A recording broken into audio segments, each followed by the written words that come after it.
The following program is a Town of Colony television production of the William K. Sanford Town Library.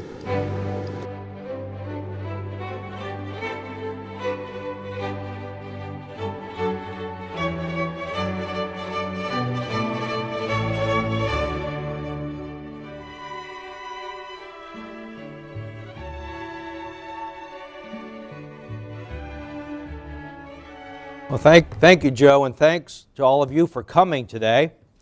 And originally we were going to do, or I had hoped to do this talk tomorrow, but Joe informed me that libraries are closed on Election Day, and that would have been the actual anniversary. Now, Calvin Coolidge, a lot of people say, now, why Calvin Coolidge? Interestingly enough, there's a fellow out now who is coming to Albany in the near future, Richard Norton Smith, with a biography of Nelson Rockefeller. He's a major historian, and the Atlantic Monthly did a survey, it's in this month's issue, as to who is the most underrated politician of all time. And Richard Norton Smith said this: Calvin Coolidge. His flinty charisma, no less than his flinty integrity, proved a welcome alternative to Wilsonian uplift and Harding's Ohio cronyism. He abolished the last vestiges of the wartime Red Scare, slashed taxes, called for Americans to work more for themselves and less for their government, and restored confidence in Washington. Hardly a man for all seasons, but most emphatically one for his time.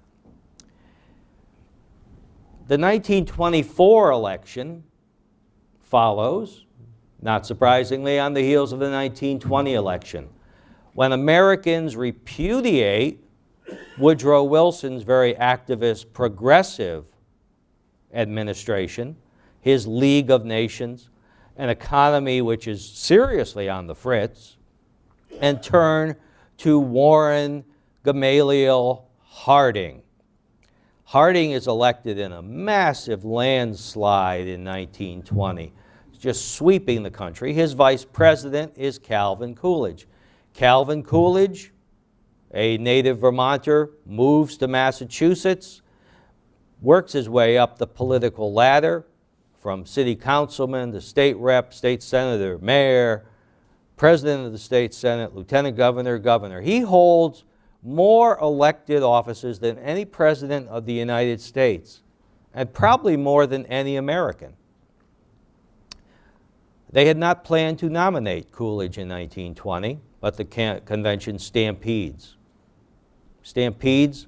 and makes him the vice presidential candidate. They're elected. Warren Harding dies August 2nd, 1923, of a massive heart attack in San Francisco.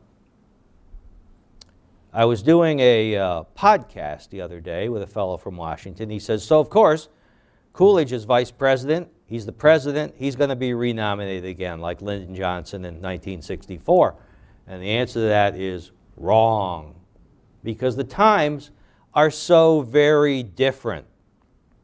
And you're going to see this throughout this story today, and most of history, where things we assume are the same now are not the same then. Coolidge, the nominee? Ain't necessarily so. In fact, it's probably not the case. Coolidge, low-key kind of guy, gets to Washington, is ignored. There are rumors he's going to be dumped from the ticket in 1924. I kind of doubt that, because Warren Harding, for all his faults, is a kind of kindly individual. I don't see him trashing his vice president that way. And in fact, he had brought Coolidge into cabinet meetings.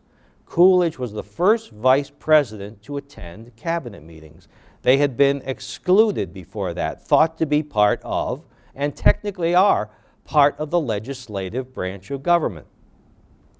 But Coolidge sits in on these meetings, so in that sense, he is prepared more than any other vice president to assume the presidency. But will he be nominated? Teddy Roosevelt had been nominated. But Teddy Roosevelt was Teddy Roosevelt. No one was ever like Teddy Roosevelt before or since. So don't take him as the precedent. Take John Tyler, Millard Fillmore, Andrew Johnson, Chester Alan Arthur as the precedent. Accidental presidents are not renominated. Even Harry Truman has difficulty in 1948 getting the nomination, being given the path to the presidency. So is Coolidge going to be renominated? There's other issues, even if he's renominated, as to what's going to happen in 1924. Because the Republicans, riding high in April, shot down in May, riding high in 1920, shot down in 1922. We're on the verge right now of midterm elections. We're expecting something to happen, some sort of big earth-shaking event. The earth shakes in 1922 again. Republicans lose 7 Senate seats, 77 House seats. Democrats think we're coming back. They also think they're coming back because the oil scandals, Teapot Dome, is starting to percolate up, and people are beginning to realize there had been corruption in the Harding administration. There had been problems also in the Justice Department with his Attorney General, Harry Daugherty, a crony of his from Ohio. So between the two events, and also there was a big railroad strike in 1922. Attorney General Daugherty had to issue an injunction, really alienated organized labor. A lot of straws in the wind that the Democrats are coming back. Coolidge is sworn in by his notary public father in Vermont. Good photo op. Down home, homespun, man of the people. Steps before Congress, gives a report to the American people in December 1923, says he's against the United Nations, for the World Court, for economy and government, for increasing restrictions on immigration, against a very convoluted plan to aid agriculture, which is going to be known as McNary-Haugen. Takes his stand on a lot of controversial issues, does it in a very plain way, and people go, wow, this guy's got courage. This guy's got something different. He's integrity, straightforward. We think we like him. There are people who were going to challenge him, one of which was a senator from California named Hiram Johnson. He had run with TR in 1916, a progressive. He pretty much gets knocked out real soon. Coolidge puts together his campaign team, including a chief of staff that was then known as secretary to the president, a guy named C. Bascom Slemp, which sounds like a villain from the old melodramas. In point of fact, he's a former Republican congressman from Virginia, which made him one of the 2 Republican congressmen from the entire South. And he knew how conventions worked. He knew how to control the Southern Republican delegates, who represented almost nobody, but whose votes counted at the convention. Coolidge is going to work those votes to get the nomination. They are often black votes. Republicans are still largely, or blacks are still largely Republican at that point, and will be through the 1932 election. Blacks will vote for Hoover in 1932, despite everything. Coolidge does some interesting things leading up to the election, little PR kind of things. He signs and autographs a baseball for a charity auction, first time. There's a delegation of 25 midgets who go to Union Station and are proclaimed to be the Coolidge Marching Band. So there's these little photo ops going out there, and people are intrigued by this guy. By the time the spring comes along, he's got the nomination wrapped up. The little engine that could pretty much has it done at that point. The Democrats still think they have a chance. Their main contender is a pretty solid guy, pretty substantial actually, and his name is William Gibbs McAdoo.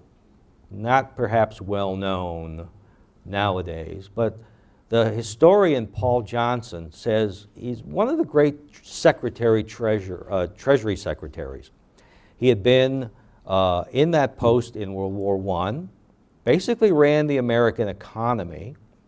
When World War I starts, the European powers start taking their money out, or the European investors take their money out of the stock market and threaten to crash it. McAdoo essentially closes the stock market for a month.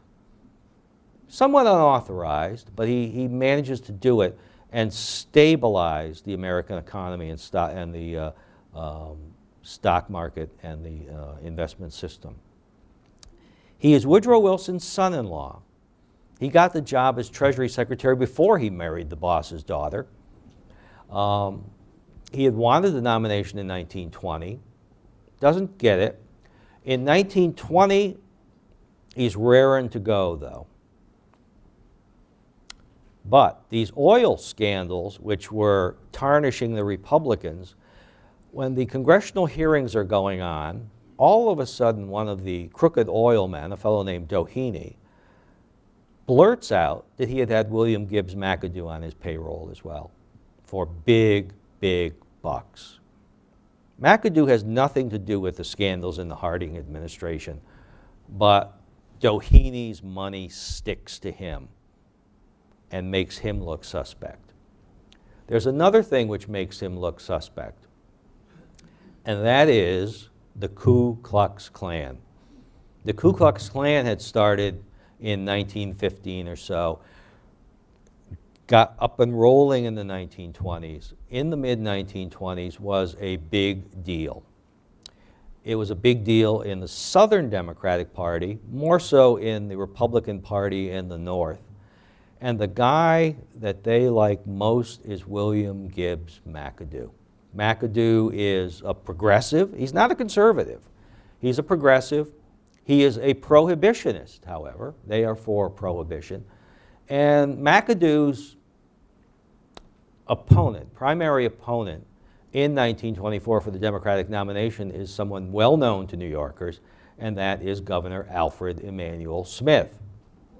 Smith is a dripping wet. He is opposed to prohibition. He is from the sidewalks of New York, from the Lower East Side. He is a Roman Catholic, and he is not someone that the mass of the people west of the Hudson can really dig.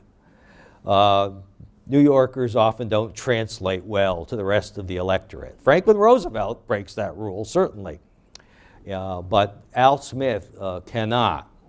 And so the people who are the rural progressives in many cases, the heirs to William Jennings Bryan, are backing McAdoo against Smith. They hold the Democratic National Convention in Madison Square Garden. New York put up the most amount of money for Democrats to come to Gotham. There hadn't been a convention in New York for quite a while, and they were going to Madison Square Garden, not the one on 50th Street, not the one on 34th Street, but the one on, oddly enough, Madison Square, which they were about to tear down. It was going to be the last event. And if they weren't going to tear it down anyway, the delegates damn near tore it down on their own. The Democrats had a thing until 1936 called the two-thirds rule. It preserved basically Southern power in the Democratic Party. You had to have a consensus. You couldn't have someone too much this way or that way in the Democratic Party, although you often ended up with someone too much this way or that way, despite that. So McAdoo comes in with a majority of the delegates. He's a popular guy, but not that popular. And there are an awful lot of dark horses, favorite sons, clogging up the procedures. And then there's Al Smith. They battle on and on and on. There's no air conditioning at all. In fact, they think that the vents are all blocked up. It's hotter and hotter. The people from the hinterlands come into New York. They're like afraid of Sin City here. The delegates are packed with Al Smith supporters. It gets pretty ugly. There are the Klan, which had a presence even in New York City at that point, particularly in Queens. There's a mayoral election which is going to come up, and one of the issues is, did Mayor Hyland allow a Klan parade in Queens? But the Klan burns crosses across the river from New York City to New Jersey to send the message to the Democrats. So, ballot after ballot. It starts off with another one of these favorite sons, with the delegate from Alabama booming out, "Alabama casts 24 votes for Oscar W. Underwood," who wasn't a bad candidate. He was anti-Klan, believe it or not. But this went on for ballot after ballot after ballot, and they say, "You get out." "No, you get out." "You stop." "No, you stop. You started it first." I mean, it's really intelligent. And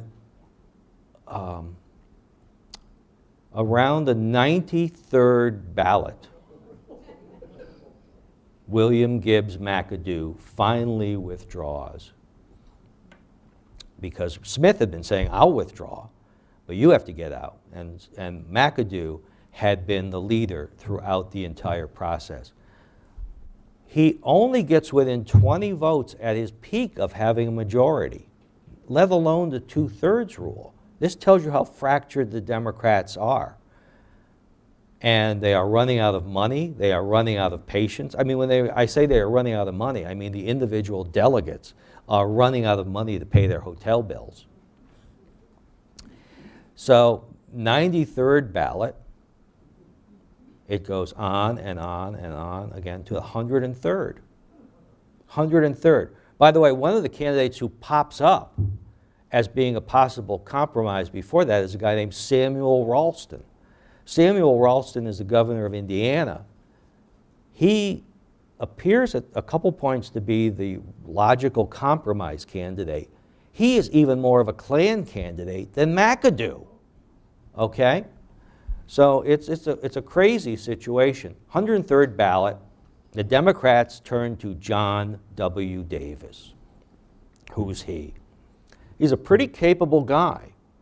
He's a smart guy. He had been a 2-term congressman from West Virginia, who then became Woodrow Wilson's Solicitor General. And when he went to appear before the Supreme Court, it was like, what was that E.F. Hutton had where everyone was listening? He was just amazing. It was like, well, whatever Davis says, we'll rule that way, because he's like so smart. He's really good. He is also, by the way, you know, he is, as I say, people's luck runs out after a while. He doesn't win all his Supreme Court cases. He loses one which he argues in 1954. It's called Brown versus Board of Education. Anyway, but he had been our Solicitor General. Wilson appoints him ambassador to the Court of St. James, where he does very well. So he's thought of as a rising star in the Democratic Party, but he has a problem. And it's that sort of same money problem that McAdoo has. When he leaves the administration, he goes and takes a job in a Wall Street firm, and the firm represents J.P. Morgan. If you think that people get upset about the 1%ers or about Wall Street now, and that's something new, it ain't new. They've been mad at it for a very long period of time. And that's one of the things where if you get too close to Wall Street, particularly in the Democratic Party, it can derail your candidacy. It derails a guy named Champ Clark in 1916 and helps Woodrow Wilson get nominated. But the Democrats just just want to get out of town so badly, they overlook this with John W. Davis and nominate him, even though his record is kind of thin. He's a Wall Street guy, and this is going to upset the populists in the party, although he tries to balance the ticket by putting in a guy named Bryan, not William Jennings Bryan, but his younger brother, who is the governor of Nebraska. He's pretty left-wing. So you've got this unbalanced ticket because Davis is very conservative. He's very conservative. This election has been called the high tide of American conservatism because both Coolidge and Davis, between this election and 1954, he's also going to bolt the Democratic Party to oppose Franklin Roosevelt after Roosevelt is elected. He's a big mover and shaker with Alfred E. Smith in something called the Liberty League, which is a bunch of people who had been anti-prohibition Democrats, fairly conservative, who are going to oppose Roosevelt and the New Deal. So that's Davis. The convention had also had something else be a significant moment in it. And somewhere around the 60th or 70th ballot, they get word of events from Washington.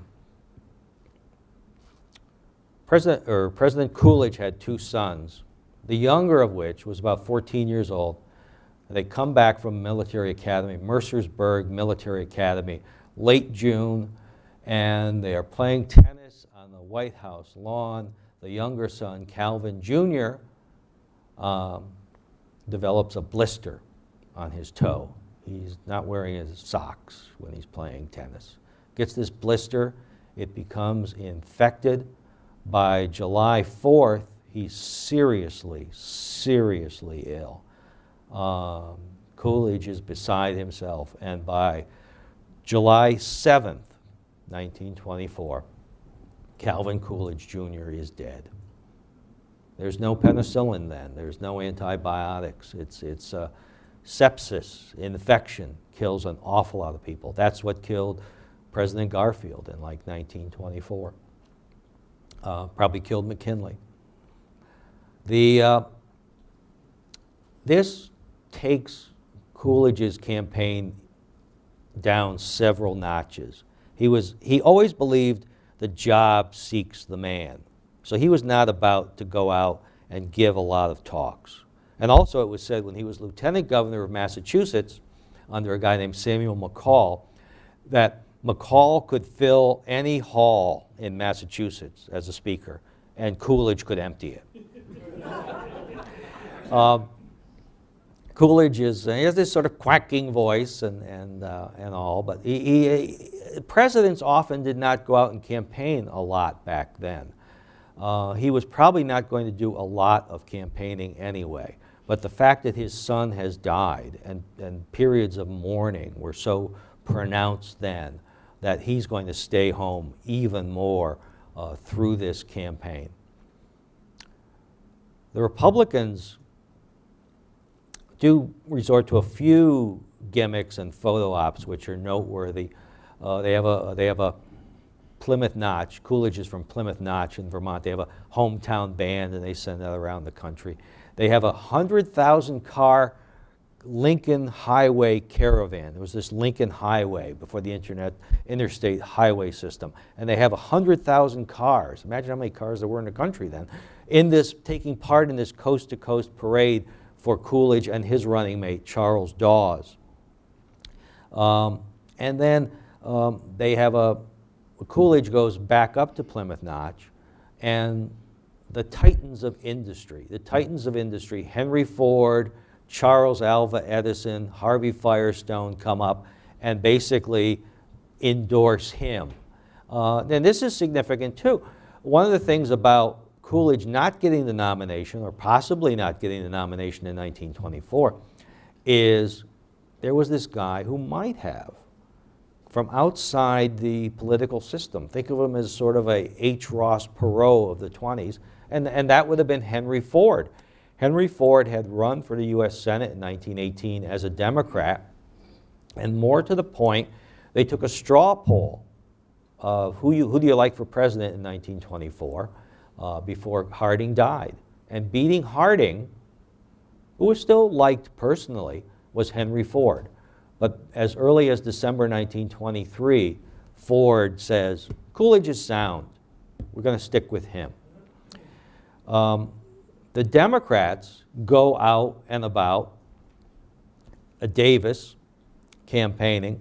This is the year when we actually see the first sound films of political campaigns. 3 years before The Jazz Singer, a motion picture pioneer by the name of Lee DeForest, photographs in sound films the three contenders. I said three contenders.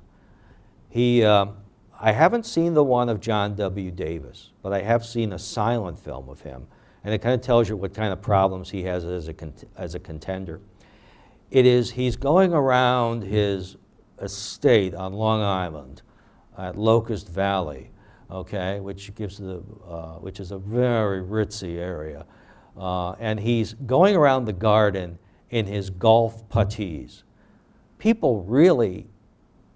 Presidents golfing tend to really tick people off, okay? Whether it's today or they found out in 1920, Will Hayes warned Warren Harding. This is the one thing which is setting people off in the newsreels. When they see you golfing, it just upsets people. So Davis is pictured in this gleaming white golf suit, swinging a golf course around his manicured gardens. The other person that they photograph in sound, and you can watch this on YouTube, and I just saw it the other day, is the Progressive Party candidate. The Progressives were going to bolt. They had nominated Robert La Follette, senator from Wisconsin, before the Democrats met. And they were sort of a leftover bag, leftover from TR's 1912 election, with the prairie populists of something called the Farmer Labor Party, the Nonpartisan League of North Dakota, a Committee of 48, again, TR-type progressives left over, Fiorello LaGuardia from New York. The communists tried to get in. La Follette pushed them away. And the socialists. The Socialist Party was fading fast. They had drawn almost 1 million votes in 1920, but aside from being prosecuted by the government during the war, but the split from the communists really hurt them a lot. So they're all backing La Follette. La Follette was fighting Bob. He had wanted the nomination for president in 1912, but TR gets in his way. Another thing getting in his way was a lot of these progressives like Hiram Johnson or Norris or William Borah were kind of angry guys. And in 1912 in Philadelphia, La Follette is giving his speech pretty much to announce his candidacy and has a nervous breakdown right on stage. Doesn't help his campaign, but they love him in Wisconsin. They love him in Wisconsin. And he appears to be in this film a very old-fashioned sort of speaker, even though his program looks very modern by today's standards. He looks like somebody who had first been elected to office in 1891. Coolidge also gives his speech, and you can still see this on YouTube, and it really boils down what his philosophy is, which is very simple, and I'll read some of it to you.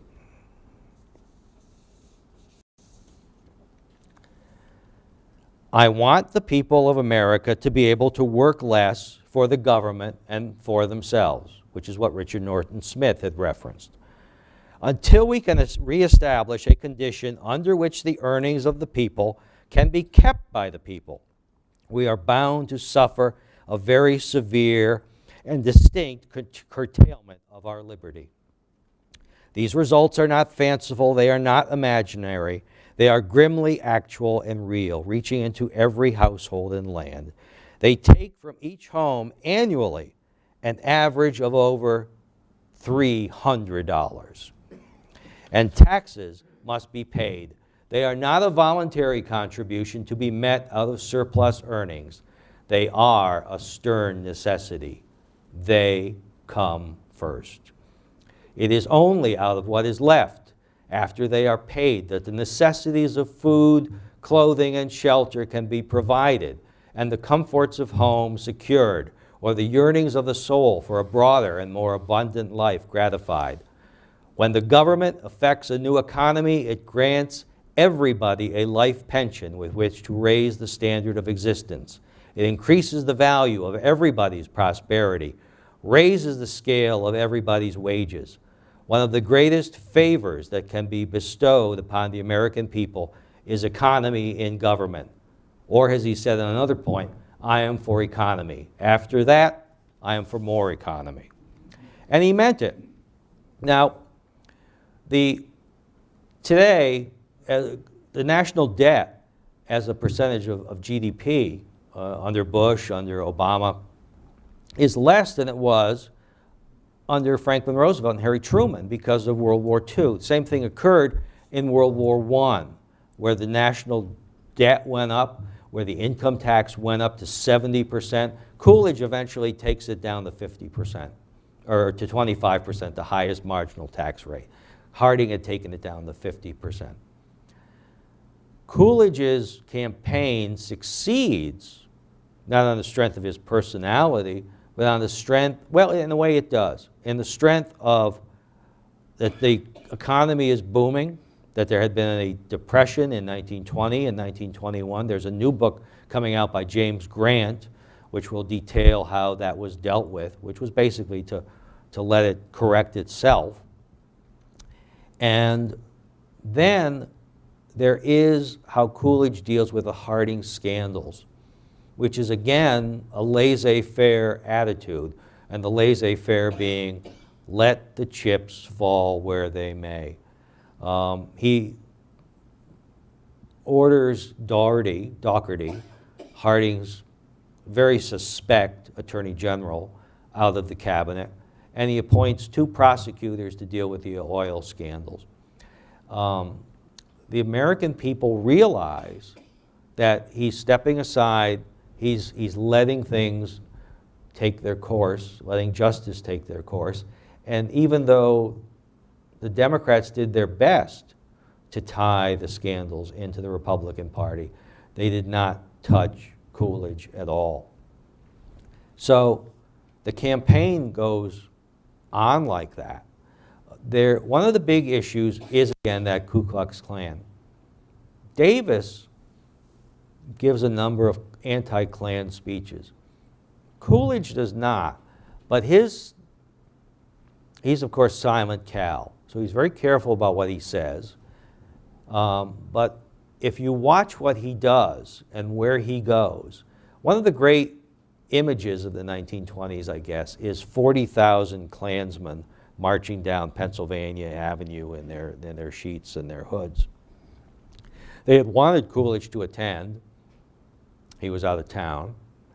They had also, not being the most altogether together operation, actually forgot to invite him. But he wasn't going anyway. Where he did go was to a Holy Name Society gathering. Remember, the Klan was anti-black, anti-Catholic, anti-Jewish. 150,000 Roman Catholics gather in the shadow of the Washington Monument, and Coolidge addresses them. And what's even more remarkable is this was not the largest public gathering, religious gathering of the 20s in America. Half a million Catholics gathered in Chicago for a Eucharistic Congress in the 1920s. Coolidge addresses them, gives a very supportive speech. He also attends a dedication for the Jewish Community Center in Washington. He goes to the commencement at Howard University, the historic black school in Washington, D.C. And he does something else. In, I think, August of 1924, a fellow from Fort Hamilton, Brooklyn, writes to him. And it's about supporting a candidate for Congress. And the fellow is very much opposed to it.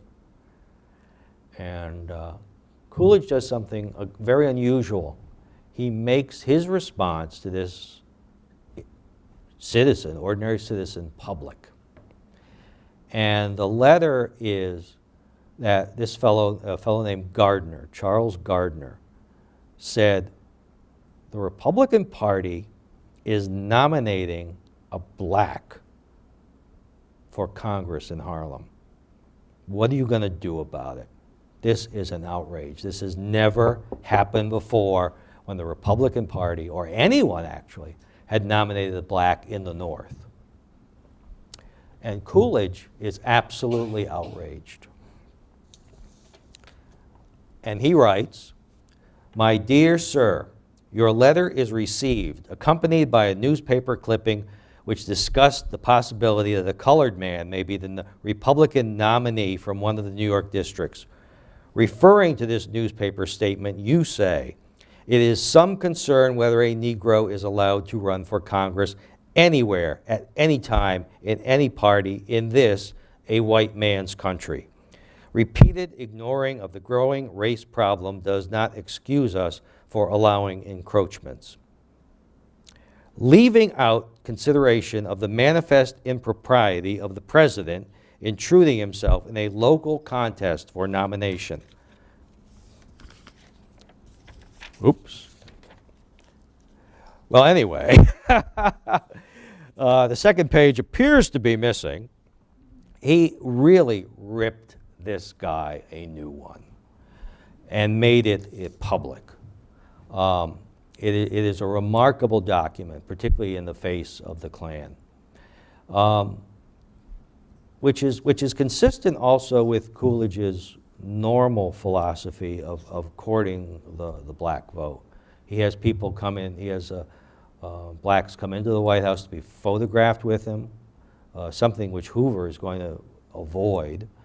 He had supported banning the showing of Birth of a Nation in Boston, back when that was first shown in the 19-teens. And he's always supportive of their war efforts, either in terms of supporting the draft in World War I or the immense sacrifices they made in supporting the bond issues. So all that leads to a remarkable victory for Calvin Coolidge and the Republicans in November 1924. The Americans love box scores, so I'm going to give you the box score. Electoral vote, Coolidge and his running mate Charles Gates Dawes, 382. Davis, 136. La Follette, he carries that state of Wisconsin, 13 votes. So it's 35 votes to 12 to 1. 15 million, almost 16 million votes for Coolidge, 8.3 for Davis, and 4.8 for La Follette. Harding had carried 60% roughly 4 years before. Coolidge's percentage goes down to 54% on the nose.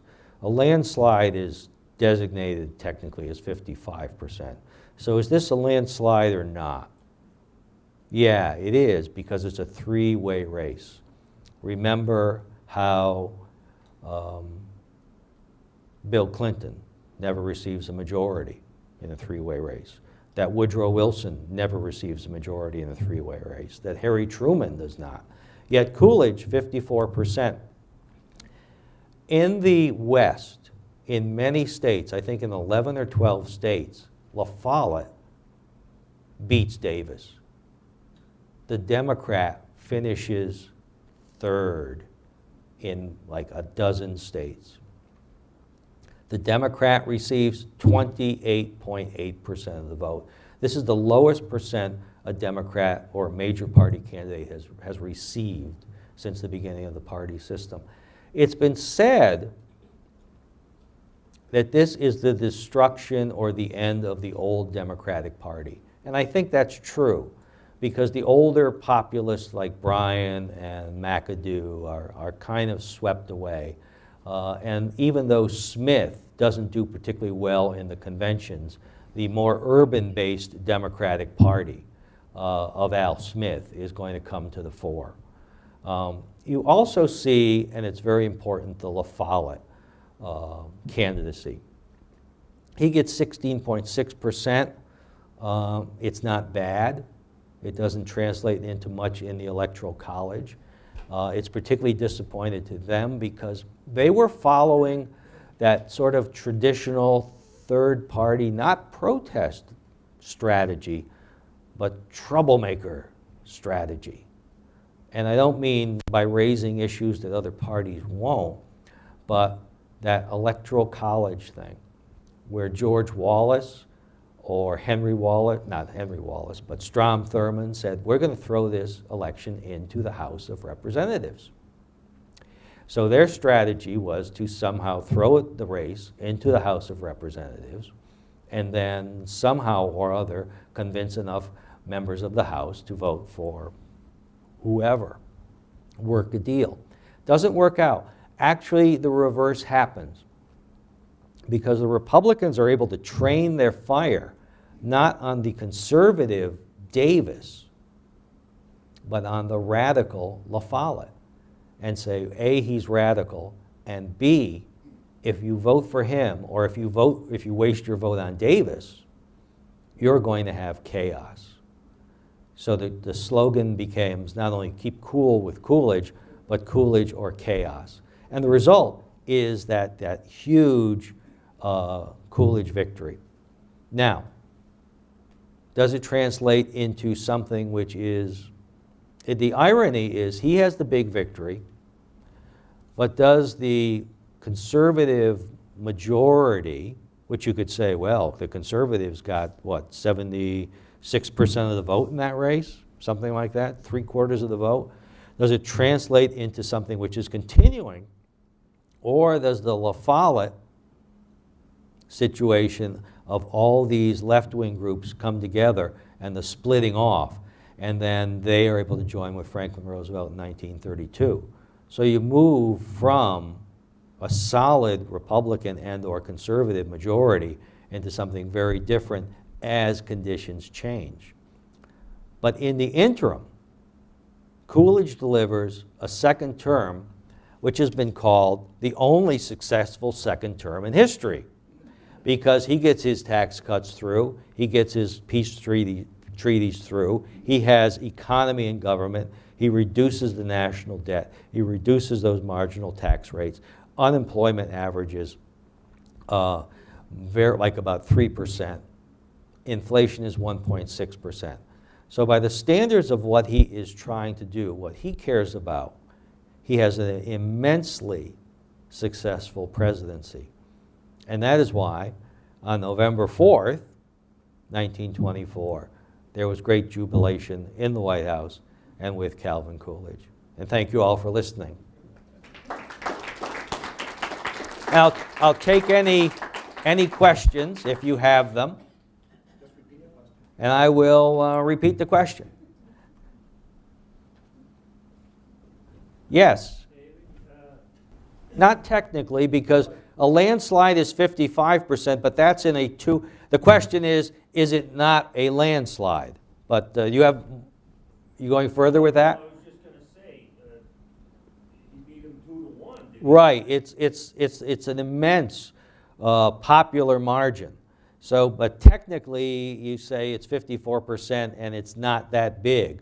But in a three-way race, and remember that La Follette was technically a Republican. His running mate, a guy named Burton K. Wheeler, who's a senator from Montana, is a Democrat.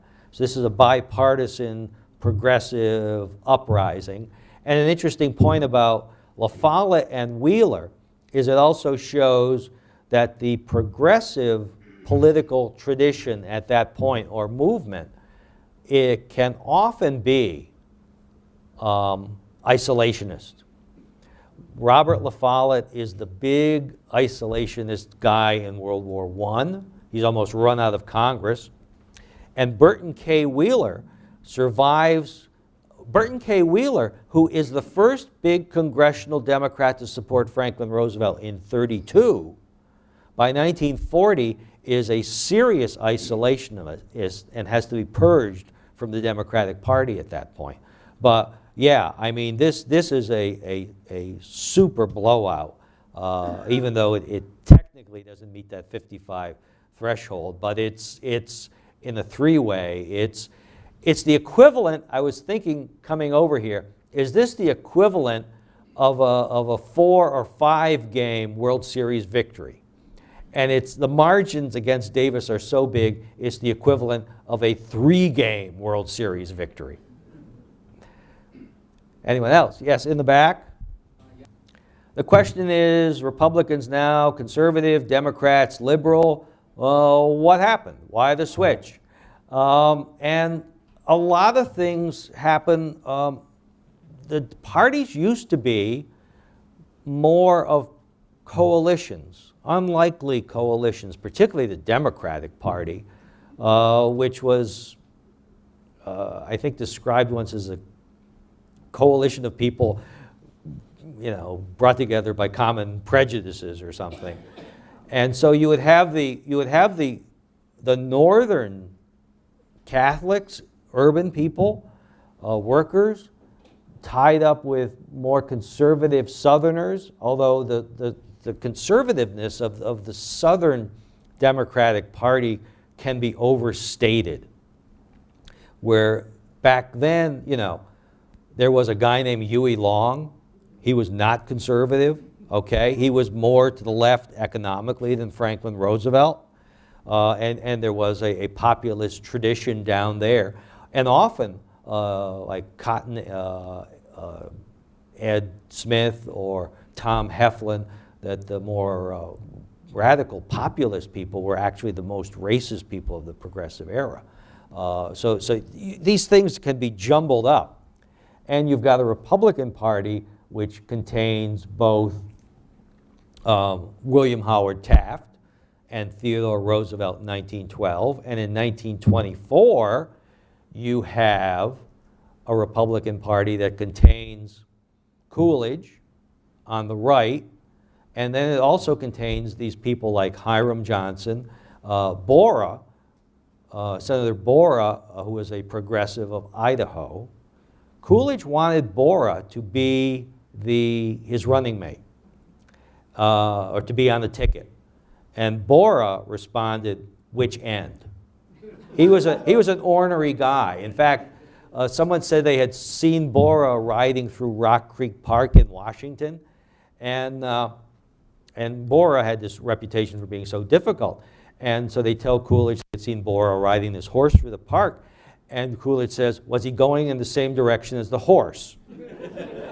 So everyone realistically kind of knew where they were different. So the parties were not quite as defined, but they do become more and more defined, even with Hoover and Coolidge in 1924, where Hoover is more a progressive, and they do not get along either personally or on policies. At the end of his term, Coolidge says of Hoover, and Coolidge is very circumspect. He just doesn't say bad things about people. But he says about he calls Hoover Wonder Boy. And he says, "That man has given me nothing but bad advice for 6 years."